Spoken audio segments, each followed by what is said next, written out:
કે મને ને તમને આમાં જોવાથી ખબર પડે કે હું રાવણ જેવો દેખાઉં છું કે રામ જેવો દેખાઉં છું. આ એક બહુ જ મોટું દર્પણ છે. આપણે ત્યાં વિદ્વાનો એવી એક વાત મેં કોઈના પાસેથી સાંભળેલી કે એક ભાઈ પેરિસ ગયા અને એમ કહે છે કે એની પત્નીએ એવું કહ્યું કે મારા માટે પેરિસથી એક સારામાં સારું દર્પણ, એક અરીસો લેતા આવજો, એવું કહ્યું.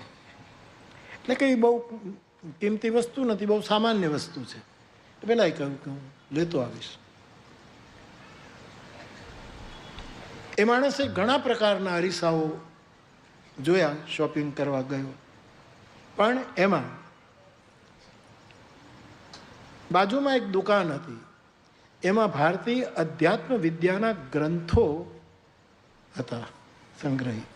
ભારતીય અધ્યાત્મ વિદ્યાના ગ્રંથો હતા, જેમાં ઉપનિષદો હતા, સંહિતાઓ હતી, દર્શનો હતા, વેદો હતા, રામાયણ, મહાભારત, બધા જ ગ્રંથો. આપણી સભ્યતા તો બધે છે, સંસ્કૃતિ.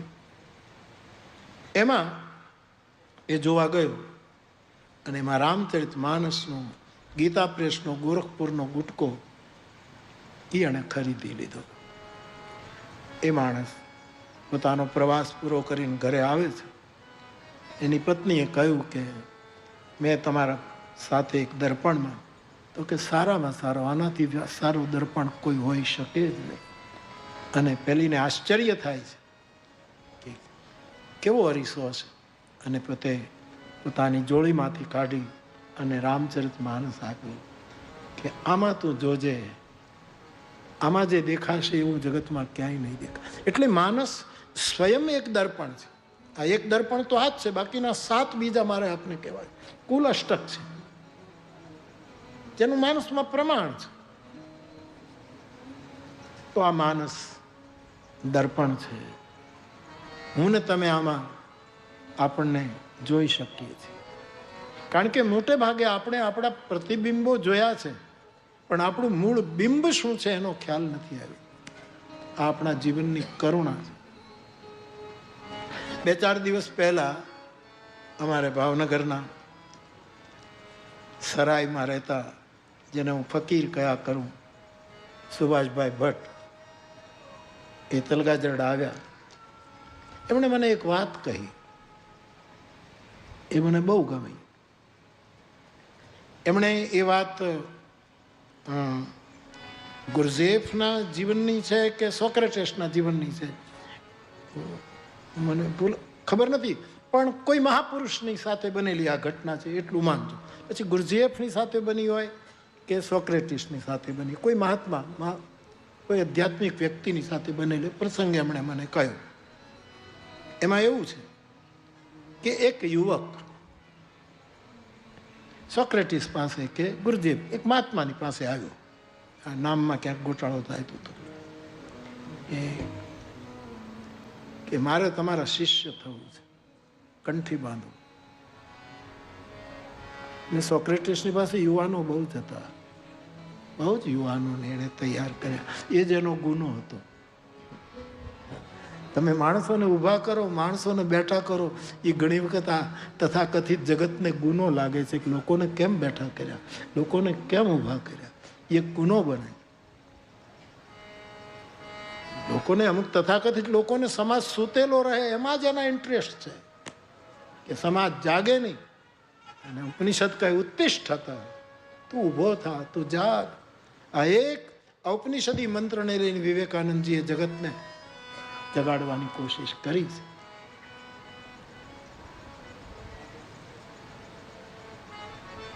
તો એ યુવકને કીધું કે શિષ્ય હું બનાવું, તું મને ગુરુ બનાવવા તૈયાર થયો છે, એ બધું આપણે કરીએ, પણ થોડુંક આપણે વોક કરી લઈએ, થોડુંક ચાલીએ, ચાલ ને આમ ગામની બહાર આંટો મારવા જઈએ. એટલે એ બંને જણા જાય છે ને વાતો કરે.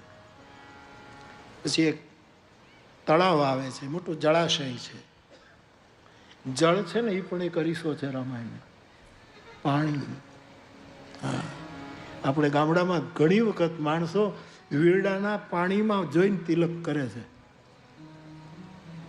જળ પણ તુલસીદાસજીએ અરીસાની સાથે સરખાવ્યું છે. માનસમાં જળ એક ખેર, એ તો બધું ક્રમશઃ આપણે કરીશું.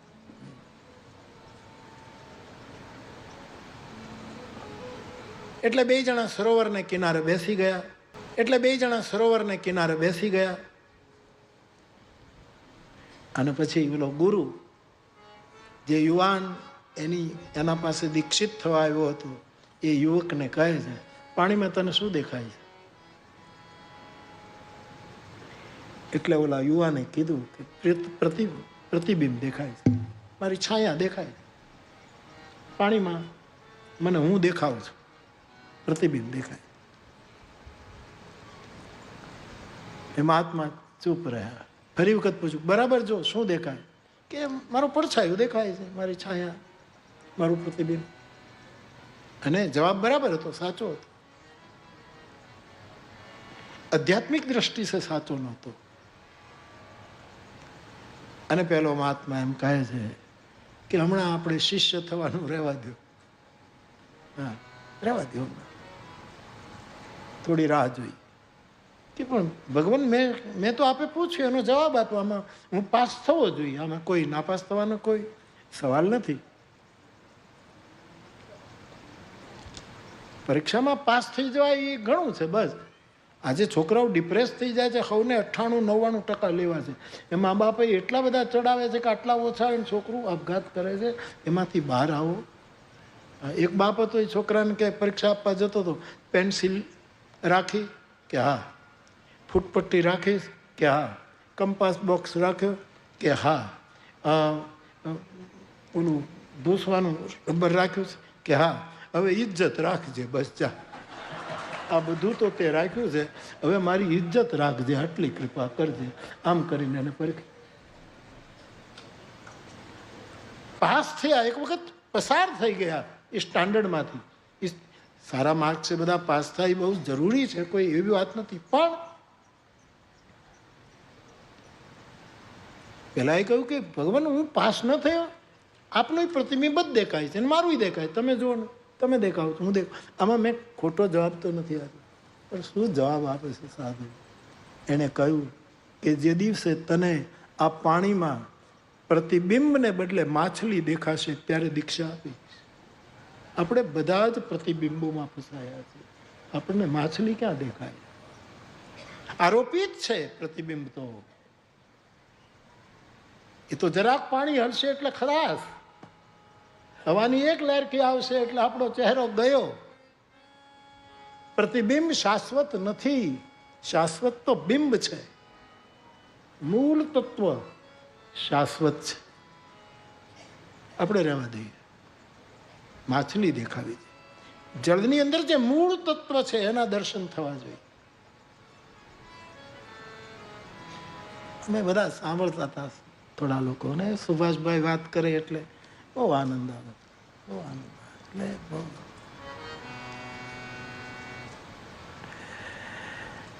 પછી આમ તો સુભાષભાઈને ઓલું લાગે જ નહીં, પણ તો મેં ક્ષમા માંગીને કીધું કે અવિવેક થાય તો સુભાષભાઈ ક્ષમા કરજો, પણ મારે કાંઈક કહેવું છે.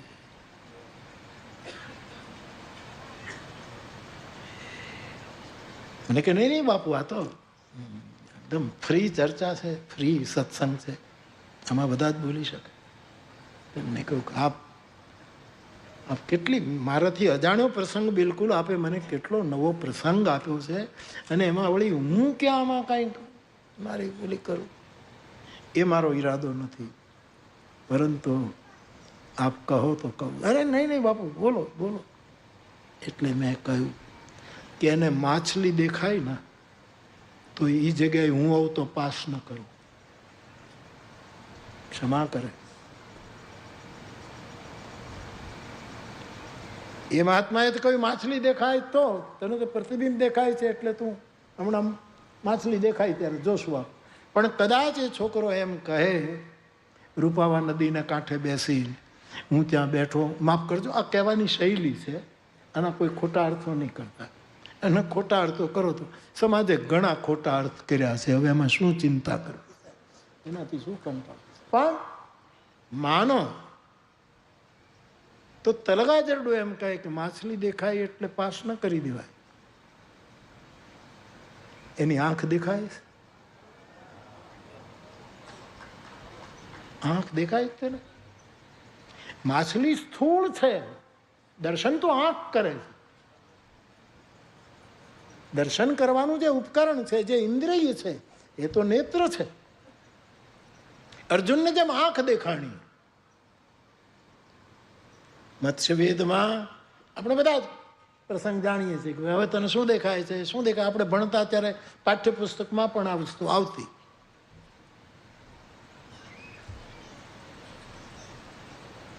છેલ્લે જ્યારે આંખ સિવાય કંઈ દેખાતું નથી ને પછી જે વાત આપ જાણો છો, એમાં કંઈ આપણે બહુ વિસ્તાર કરવાની જરૂર નથી.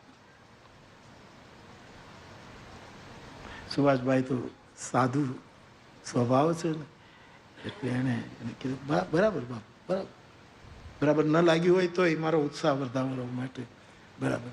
વળી પાછું મેં કીધું કે જો એ છોકરો એમ કહે કે મને આંખ પણ દેખાય છે તોય હું પાસ ન કરું. હું હજી રાહ જોઉં કે આંખમાં નજર કેવી છે એ દેખાય છે. આંખો તો બધા પાસે છે સાહેબ, પણ નજર કેવી છે? રામાયણ નજરની વાત કરે છે. તેહી કરી બિમલ વિવેક વિલોચન બરનવ રામ ચરિત. નજર કેવી છે? આંખમાં શિકારી નજર છે, પૂજારી નજર છે, તમોગુણી આંખ છે, નજર છે, રજોગુણી, સત્વગુણી, શું છે નજર? કઈ રીતની? અમે પેલા બોલ્યા કરતું, किसी मेहरबान की एक नजर ढूंढते हैं, ये बेकदर है दुनिया, हम किसी की कदर ढूंढते हैं. किसी मेहरबान की एक नजर ढूंढते हैं, ये बेकदर है दुनिया, हम किसी की कदर ढूंढते हैं. મને કહે બરાબર બાપુ, નજર આંખ તો ઠીક. વળી પાછું મેં ઉપાડો લીધો કહેવાય, અન્નમ ઉપાડો કહેવાય આપણી ભાષામાં. પણ વિદ્વાનોની સાથે કરેલી ગોષ્ઠી એક મંથન હોય છે, એમાંથી ઘણું નીકળે. જુવાન છોકરાઓ, મારા ભાઈ બહેન, એવા માણસોની સાથે બેસજો કે ગુમાવવું કાંઈ ન પડે, કાંઈક ને કાંઈક નવું પ્રાપ્ત થાય. આટલી રુચિ જ્યારે ભગવત કથામાં આપની છે ત્યારે.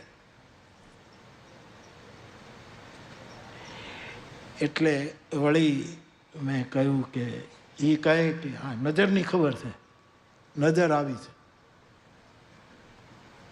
પછી છેલ્લે મેં કીધું તોય હું પાસ ન કરું. હા, કારણ કે મને ઘણાએ નાપાસ કર્યો છે. મેટ્રિકમાં 3 વખત બધાએ નાપાસ કર્યો. બાઉદ્દીન કોલેજમાં કોઈ એડમિશન આપ્યું નહીં. એટલે આ તો વિનોદ છે, આડ વાત છે એનું. પણ મેં કહ્યું કે સુભાષભાઈ, મને એવું લાગે, મારા વ્યક્તિગત અનુભવમાં એવું, નજર એ કહે કે નજર, તોય હું એને પાસ ન કરું. તો હવે શું છે? હવે પછી શું મૂકી દો ને, હવે કેટલું પછી લાંબુ કરવાનું? હવે શું? એટલે હું એમ કહું કે નજરની તારા ઉપર અસર શું થઈ તો પાસ કરો. અસર થઈ એ નજરે તારું ખબર ન પડે એમ અંદરનું ઓપરેશન કરી નાખ્યું, લેઝર જેમ કરી નાખ્યો. કોઈ ઉપકરણ ન હોય, એ નજરે જે તો નજર હોય. મારો કહેવાનો અર્થ એ છે કે આપણે બધા, હું ને તમે, આ તો એક ઠીક છે સંવાદ, એમને અમે વાતો કરતા હતા ને, પણ આપણે હંમેશા પ્રતિબિંબ જ જોઈએ છીએ, અને જે નાશવંત છે, જે સતત છે જ નહીં. જળ એક દર્પણ છે, પણ એનામાં લીલ ફરી ગઈ હોય તો એ દર્પણ આપણા માટે નકામું છે, આપણું મોઢું નથી જોઈ શકતા. એ જ જળ હોય પણ સવારમાં ઝાકળ પડી ગઈ હોય, આપણે પ્રતિબિંબ નથી જોઈ શકતા. એટલું જ નહીં, વૈશાખ મહિનાનો ખૂબ તાપ પડતો હોય અને નાનકડા એવા તળાવડામાં એકદમ વરાળ નીકળવા માંડે તો વરાળવાળું તળાવ પણ અરીસો નથી રહેતું, આપણું મોઢું નથી. જળ એક અનેક પ્રકારનું દર્પણ બનીને મારીને તમારી સામે ઊભું છે. ત્યારે આ બિંબ ગોતવાની વાત છે. ભગવત કથા શું છે? બિંબના તરફ આગળ વધવાની વાત છે. આપણે પ્રતિબિંબમાં ખલીલ જીબ્રાને કોણે કહ્યું? પેલો સિંહ હતો એ નીકળ્યો અને એનો પડછાયો બહુ લાંબો પડ્યો એટલે એને એમ થયું કે આજ તો મારે હાથીને જ મારવો પડશે તો જ પેટ ભરાશે, કારણ કે પડછાયો બહુ લાંબો દેખાતો. પછી થોડોક આગળ ગયો અને સૂરજ થોડોક ઉપર આવ્યો, પડછાયો થોડોક ટૂંકો થયો. પછી એને એમ થયું કે હવે તો એક ભેંસને મારી નાખીએ તોય ચાલશે, હાથી મારવાની કાંઈ જરૂર નથી. પછી એમ કહે કે જેમ વળી સૂરજ ઉપર આવ્યો એટલે પડછાયો પાછો નજીક આવ્યો તેમ થયું કે ના ના હવે તો એકાદું ઘેટું બકરું મારી નાખીએ ને તોય પેટ. બરાબર મધ્યાહનનો સૂરજ થયો અને બધા જ પડછાયા અલોપ થઈ ગયા, પોતે નગદ ઊભો છે એવું થયું. ત્યારે એને ખબર પડી કે કોઈ શિકાર કરવાની જરૂર જ નથી, કશું કરવાની, કોઈને મારવાની, કારણ કે પડછાયામાં આપણે આપણી જાતને ગોઠવી દીધી છે. એવા સમયે આ દર્પણ દર્શન કદાચ આ ચૈત્ર નવરાત્રમાં મને તમને ફળે એવી હનુમાનજીના ચરણમાં પ્રાર્થના કરી. એટલા માટે માનસ મુકુર અને 8 વખત છે એટલે અષ્ટક શબ્દ લગાવી દીધો છે. માનસ મુકુર અષ્ટક એની આપણે આપણી વાતોમાં આપણી રીતે સરળ રીતે સાવ શાંતિથી વાતો કરશું માંડીને. હવે 9 દિવસ આપણે બેઠા છીએ તો આ 3 પંક્તિઓ લીધી છે. 8 વખત મુકુર શબ્દનો પ્રયોગ છે. એમાં 1-2 વખત મુકુરુ શબ્દ છે, એ પણ બધું મુકુર જ છે. એ આપ લેજો તો કેન્દ્રમાં આ વસ્તુ આપણે રાખી અને રામકથાના પ્રસંગોને ક્રમશઃ ધીરે ધીરે ગાયન કરીશું. આટલી એક ભૂમિકા, વિષયની ભૂમિકા.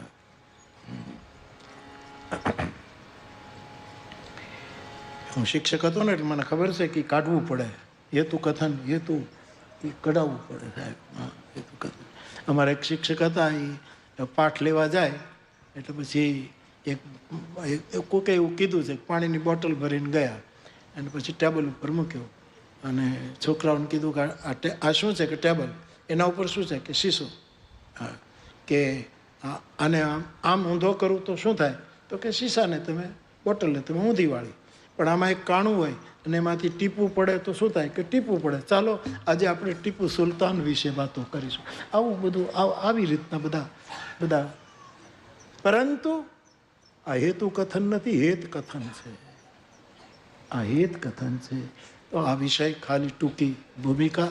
અને હવે પહેલે દિવસે આ પરમશાસ્ત્રનું મહિમા ગાયન, એનું માતમ. પહેલે દિવસે ભાગવત કથા હોય, શિવ પુરાણ હોય, દેવી પુરાણ, આપણા કોઈ પણ સદગ્રંથ હોય તો વક્તા એનો મહિમા મીન્સ એનો પરિચય આપે કે આ ગ્રંથ શું છે, એનું થોડુંક પહેલું કરે. તો પહેલો દિવસ હંમેશા માતમનો, એનું મહાત્મ ગવાય. તો ગ્રંથનો થોડોક પરિચય અનેક વખત અપાયો છે. કચ્છમાં રામચરિતમાનસ ખૂબ જ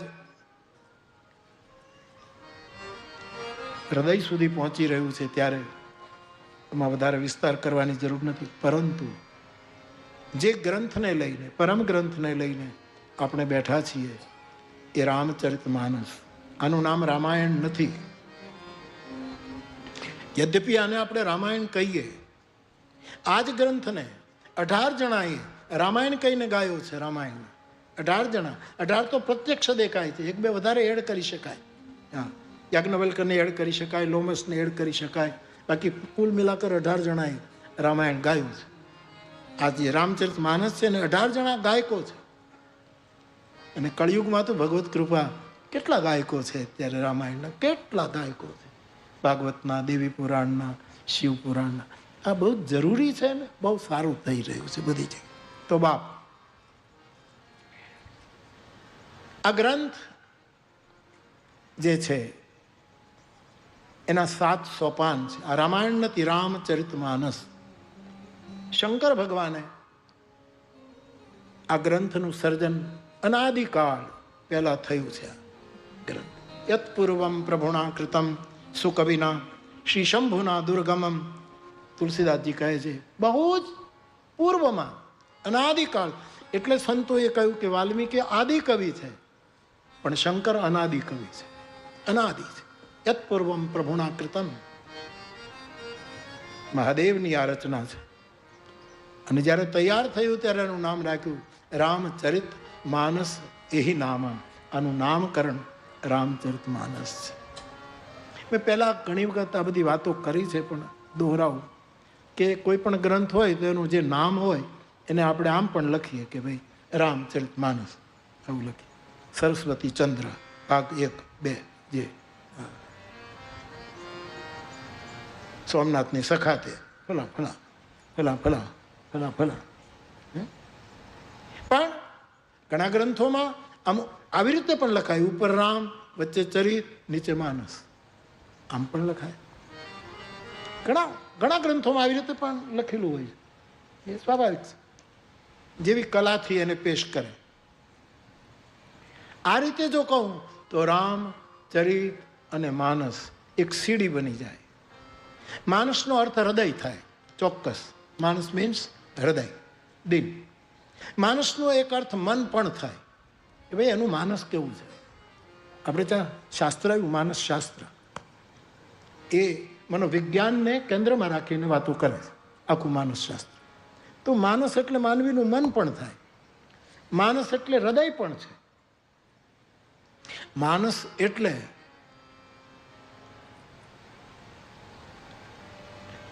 મનુષ્ય પણ થાય. રસખાને કહ્યું જો હું માનુષ બનું વ્રજમાં તો આવો બનું. હા, એ ત્યાં માનુષ શબ્દનો પ્રયોગ કરીને રસખાન પોતાની વ્રજભાષામાં પોતાનો પ્રેમ પ્રગટ કરે છે. આઠહુ સિદ્ધિ નવો નિધિ કૌસુક નંદ કી ધેનુ ચરાય વિસારો. હું આ બધું જ મૂકી દઉં. રસગાન આવા ભાવથી ભૂલ્યા છે. તો માનસ એટલે મન, માનસ એટલે હૃદય, માનસ એટલે માણસ. એવી રીતે ચાલો ને. તો ઉપર રામ, પછી ચરિત, પછી માનસ. એટલે નીચે પહેલું પગથિયું માણસનું છે.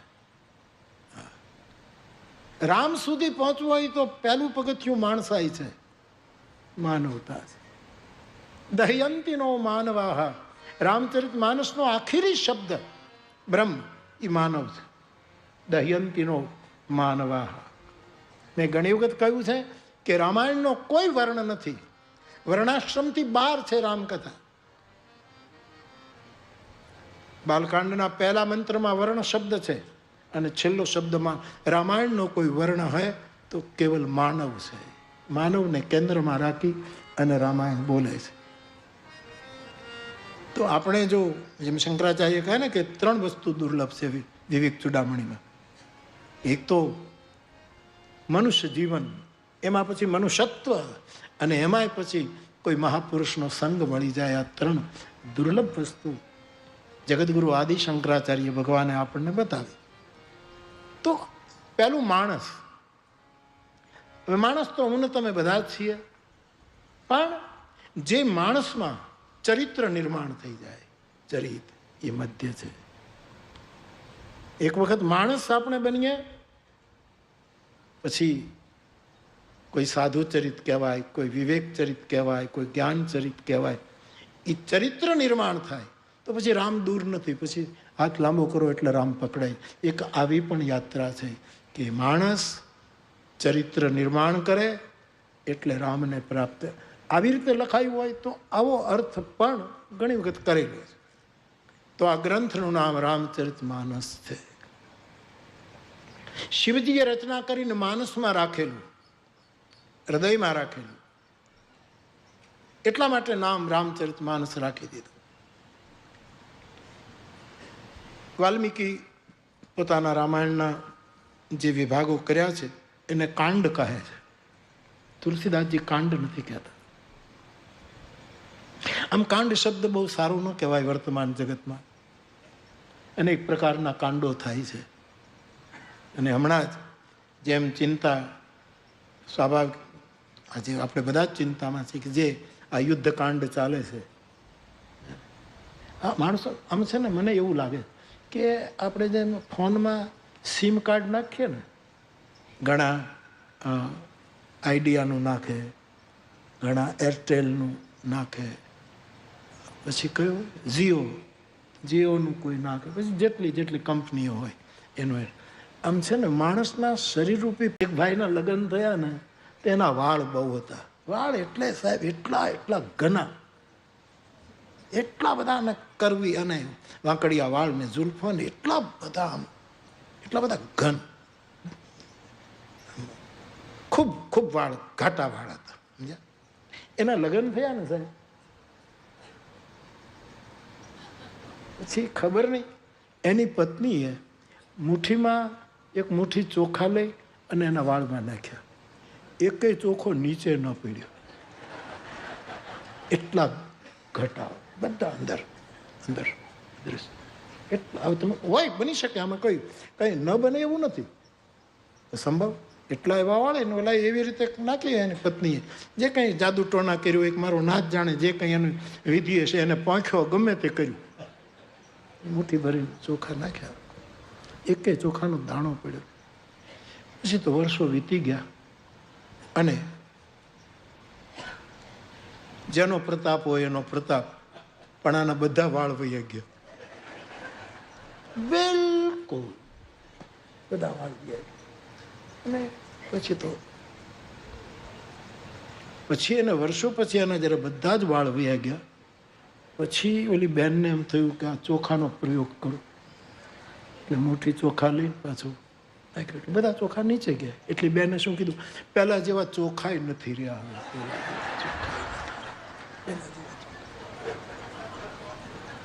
બાપ મારો કહેવાનો અર્થ એ છે કે બધી જ ખબર નહીં કોણ સિમ કાર્ડ નાખીને આ બધા ફરે. સંવેદના,